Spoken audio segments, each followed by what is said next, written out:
भरत जी खड़े भय हाथ जोड़कर राम जी के सामने बोले, भैया आज तक मैंने आपके सन्मुख कुछ कहा नहीं है, मैं तो केवल आपको निहारता रहता हूं। महू स्नेह सकोच बस सन्मुख कहे न बै। प्रेम और संकोच के कारण आज तक आपके सामने मैंने कुछ नहीं कहा। दर्शन तृप्तन आज लगी प्रेम पिया से।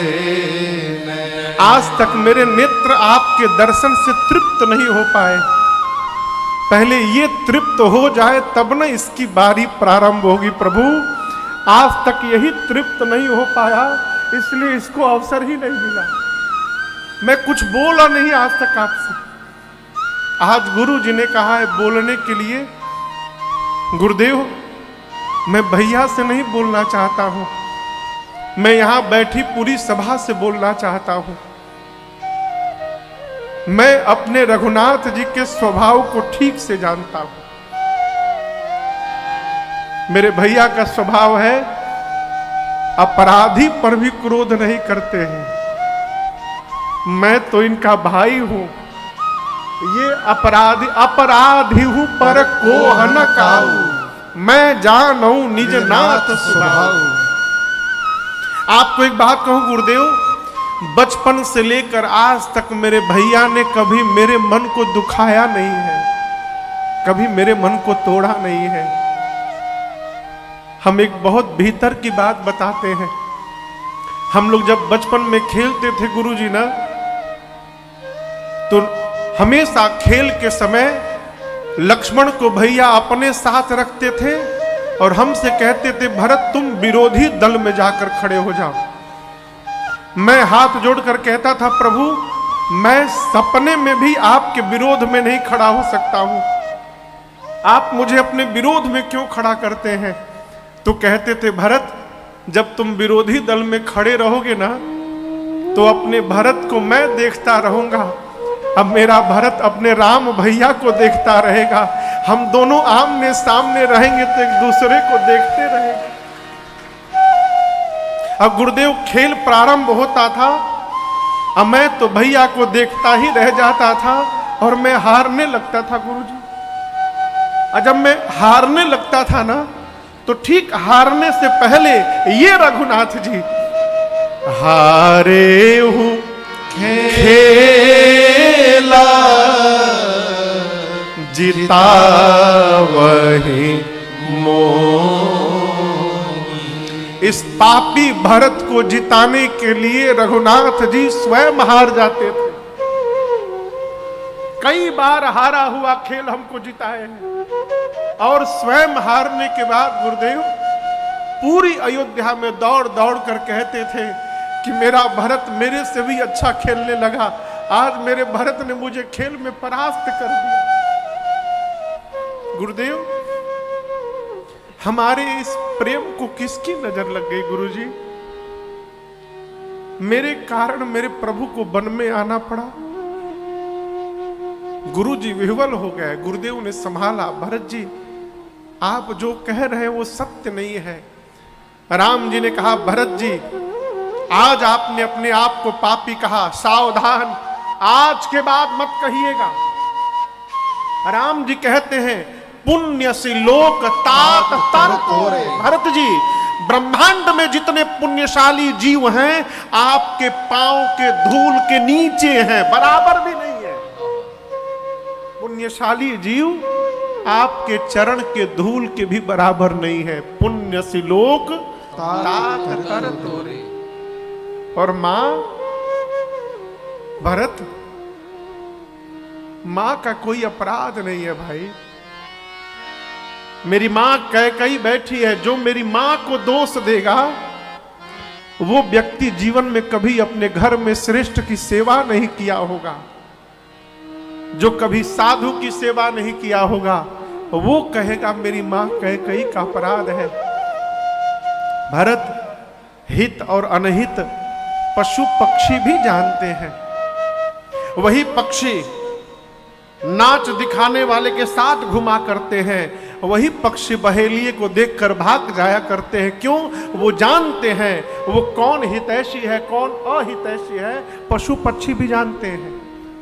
मनुष्य का शरीर तो ज्ञान का भंडार है। मानस तन गुण ज्ञान है। हम एक बात कहें भरत, पिताजी को वचन से प्रेम था, प्राण से प्रेम नहीं था। और आप दर्शन करिए, वचन के लिए पिताजी ने मेरा त्याग किया और अपने प्राण का त्याग कर दिया। पिताजी को वचन से प्रेम है, यही जानकर एक वचन मानकर मैं वन में चला आया। भरत, एक बात कहूं, पिताजी के उस वचन को छोड़ने में सोच तो हो रहा है मुझे, लेकिन उससे अधिक संकोच आज अपने भाई की दशा देखकर हो रहा है मुझे। पूरी सभा के सामने कहता हूं, भरत, यदि आप कह दोगे तो आपके लिए राम आज पिताजी का वचन भी त्यागने को तैयार है। मैं पिताजी का वचन छोड़कर तुम्हारे साथ वापस चलूंगा, आप कह दो क्यों। जब राम जी ने ये बात कह दी, भरत जी हिल गए पूरे भीतर से।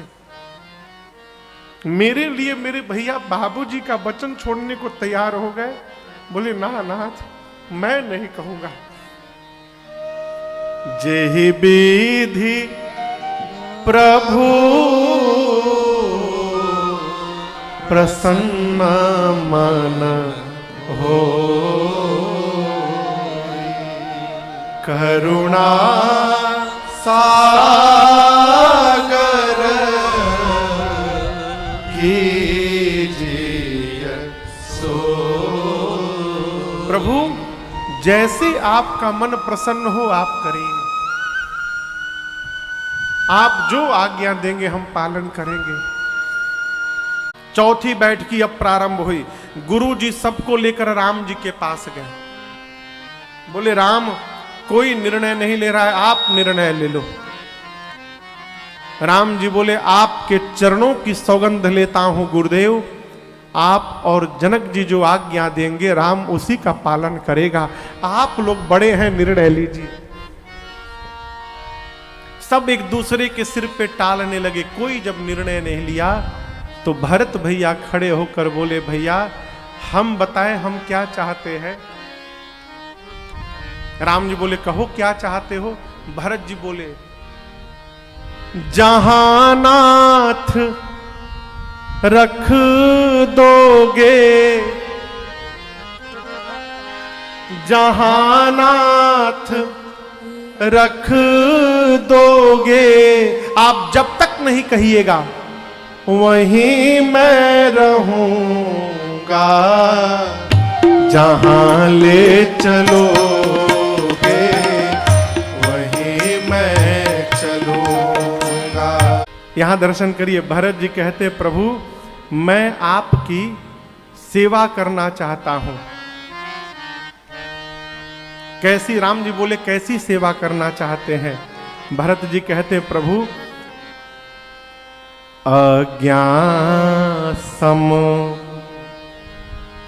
न सुसाहिब सेवा, अज्ञान सम। भरत जी कहते हैं, अज्ञा सम न सुसाहिब सेवा, और मैं चाहता हूं वही प्रसाद, सो प्रसाद जन पावे देवा, सो प्रसाद। आप मुझे आज्ञा दीजिए रघुनाथ जी। राम जी भरत जी को पास में बिठाएं, कहें, भरत आप तो पिताजी के सत्य को जानते हैं, पिताजी के प्रेम को जानते हैं, आप अपना धर्म जानते हैं, आप राम का भी धर्म जानते हैं, और आप रघुवंश की रीति को भी जानते हैं। जानहु तात तरनिकुल, तरनिकुल यानी सूर्यवंश। राम जी बोले भरत जी आप अपने घर की इस रीति को ठीक से जानते हैं। हम तो कहते हैं भरत जी आप अपने धर्म का पालन करिए और मुझसे मेरे धर्म का पालन करा दीजिए। भरत जी बोले भैया तीर्थराज प्रयाग में धर्म मिल रहा था, मैं छोड़ के चला आया हूं। मैं केवल एक ही धर्म जानता हूं कि भरत के लिए एक ही धर्म है कि जीवन की आखिरी सांस तक अपने भैया की आज्ञा का पालन करते रहना है प्रभु, इसके अलावा मेरे जीवन का दूसरा कोई धर्म नहीं है। आप आज्ञा दीजिए क्या करना है। राम जी देखे कि लगता है मुझे ही कहना पड़ेगा, तो राम जी ने कहा भाई मैं जानता हूं कि आप कोमल हैं, उसके बाद भी कठोर कहने जा रहा हूं, क्षमा करिएगा। आप यही चाहते हैं कि मैं कहूं तो मैं कह रहा हूं, चलिए हम दोनों भाई मिलके आज बंटवारा कर लेते हैं। बंटवारा शब्द सुनते भरत जी कांप गए।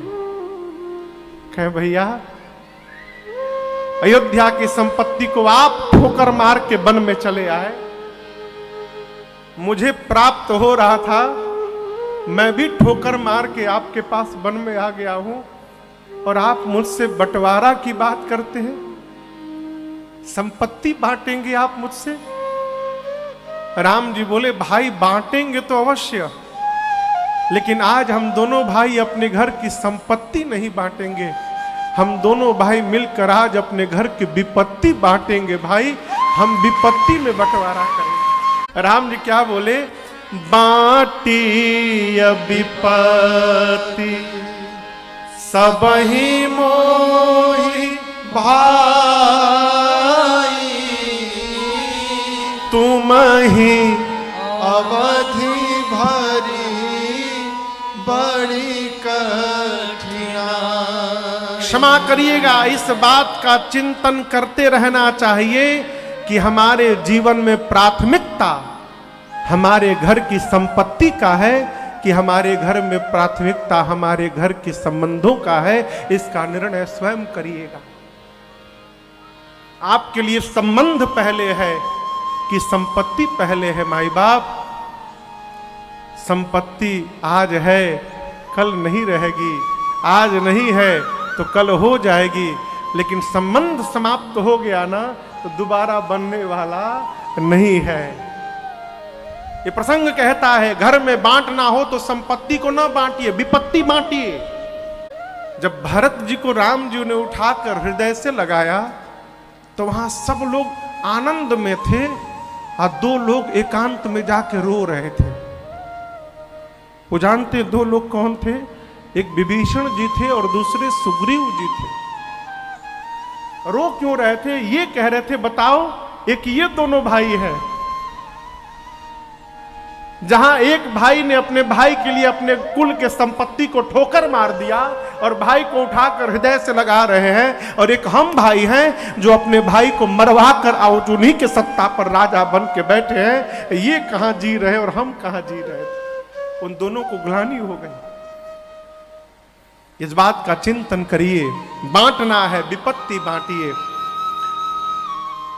लोग अरे आपसे निवेदन करें, क्षणिक क्षणिक सुख के लिए लोग बेईमानी कर लेते हैं। राम जी ने कहा हम विपत्ति बांटेंगे, संपत्ति नहीं। कैसे? 14 वर्ष मैं वन में रहूंगा और 14 वर्ष भरत जाके अयोध्या में रहेंगे। भरत जी चरणों में दंडवत किए, कहे प्रभु हम अभिषेक की सामग्री लाए हैं। राम जी बोले अत्रि मुनि जहां बोले वहां रख दो। आप जब चित्रकूट से नंदीग्राम जाएंगे, बांदा, आज भी बांदा रास्ता है, तो मार्ग में कुआं पड़ता है जिसका नाम है भरतकूप। अत्रि मुनि जाकर राज्याभिषेक की पूरी सामग्री उस कूप में रखवाएं और कहें भरत जी आज के बाद इस कूप का नाम भरतकूप पड़ेगा, और जो भी मनुष्य इस कुएं के जल को एक बार भी अपने ऊपर छिड़क मात्र लेगा उसे धरती के समस्त तीर्थों में स्नान करने का फल स्वतः प्राप्त हो जाएगा। ये इस कूप की महिमा होगी। वो कूप आज भी है। रमन बाबू आए का? जय जय जय, आओ इधर आओ, इधर आओ, आगे आओ, आगे आओ।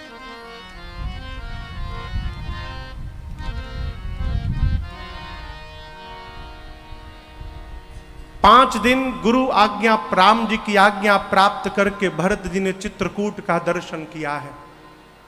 उसके बाद 6ठे दिन आज विदाई का दिन है। ये 5वीं बैठकी है, अंतिम बैठकी चित्रकूट की। और आप दर्शन करिए, गोस्वामी जी कहते हैं सारे लोग बैठे हुए हैं, सभी लोग। राम जी भी सिर नीचे करके बैठे हैं। क्यों? कैसे भरत जी से कहें कि भरत जी आप चले जाइए। और यहां एक निवेदन करूं आपसे, यदि आपके बड़े को आपसे कोई बात कहने में संकोच हो रहा है तो बड़े के कहने की प्रतीक्षा न करिए। यदि आप समझ जा रहे हैं तो उनके बिना कहे उस व्यवहार को पूर्ण करिए, ये धर्म कहता है। राम जी को कहने में संकोच हो रहा था तो भरत जी ने स्वयं जाकर कहा, भरत राम जी से उठकर, प्रभु अब गोसाई मोहि देहु रजाई। यहां रजाई मतलब राज आज्ञा है। भाषा दर्शन करिए। भरत जी ने कहा, भैया आप मुझे राज आज्ञा दीजिए। क्यों? भाई बनकर कहिएगा, हो सकता है प्रेम में जाने में विलंब करूं, परंतु जब राजा बनकर के आज्ञा दे दीजिएगा तो उसका पालन करना मेरा कर्तव्य हो जाएगा, मैं तुरंत चला जाऊंगा। अब गोसाई मोहि देहु रजाई, किस लिए?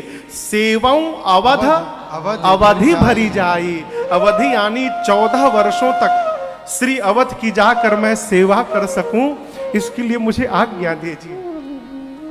राम जी उठकर हृदय से लगाए। यहां पर राम जी ने शिक्षण दिया है। एक ये दोहा है, इसको हम लोग बचपन में पढ़े विद्यालय में, लेकिन इसका अर्थ अब जाके समझ में आया। राम जी बोले, भरत आप मुखिया बन के जा रहे हैं। अब मुखिया का स्वभाव मुख जैसा होना चाहिए। मुखिया मुख सो चाहिए, खान पान कहूं एक, पालई पोसई सकल अंग, तुलसी सहित विवेक। गुरुदेव राम जी ने कहा, भरत आप मुखिया हैं, मुख का स्वभाव मुख जैसा। क्या स्वभाव? आप दर्शन करिए। दाहिने हाथ और बाएं हाथ में सबसे अधिक मेहनत कौन करता है? कहिए। दाहिना हाथ। परंतु मुख भोजन लेता है तो मुख कदापि चिंतन नहीं करता कि दाहिना हाथ अधिक मेहनत करता है तो उसको अधिक विटामिन प्रोटीन दिया जाए, बाएं को कम दिया जाए ना। मुख भोजन लेता है तो सिर से लेकर पांव तक सभी अंगों का एक समान पोषण करता है। राम जी कहते हैं, भाई मुखिया को मुख जैसा होना चाहिए। घर के मुखिया को घर के सदस्यों में भेदभाव नहीं करना चाहिए, उसको सबका एक समान पोषण करना चाहिए। दूसरी बात, हाथ में चोट लग जाए, हाथ यहां झूल जाता है, लटक जाता है, काम करना बंद। पांव में चोट लग जाए तो पांव चलना बंद कर देता है। आंख में चोट लग जाए तो आंखें देखना बंद करती है। लेकिन दर्शन करिएगा, मुख जल जाए, कट जाए, घाव हो जाए, लेकिन मुख अपना काम बंद करने वाला नहीं है। क्यों? मुख जानता है मैं मुखिया हूं, यदि मैं बंद हो गया ना तो इस शरीर को समाप्त होने से कोई रोक नहीं सकता है। ये प्रसंग कह के राम जी कहना चाहते हैं कि घर के सदस्यों को रूठने का अधिकार है।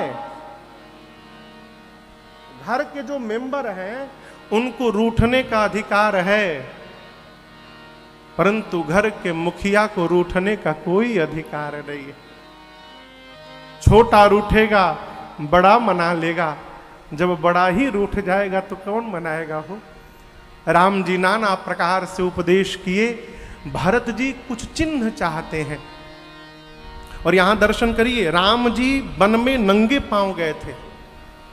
मेरे गुरुदेव भगवान कहते हैं, बेटा यहां राम जी का एक नवीन अवतार हुआ। कौन सा अवतार? पादुका अवतार।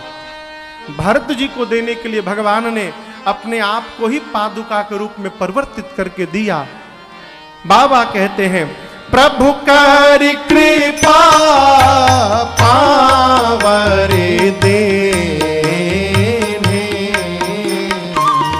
प्रभु करि कृपा पावरी दीनी,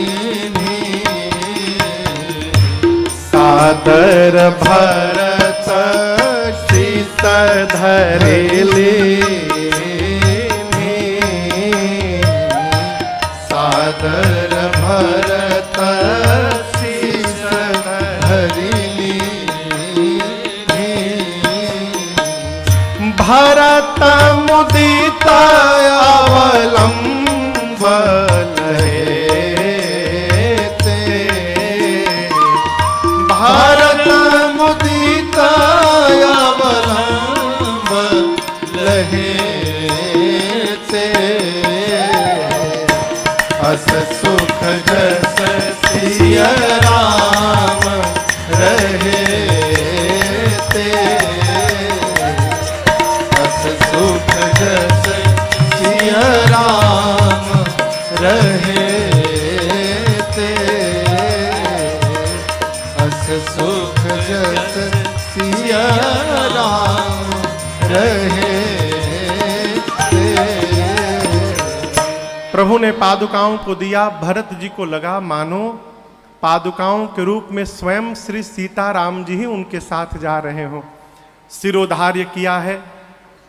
राम जी दोनों समाज को यथा योग्य दंड प्रणाम आशीर्वाद करके विदा किए हैं।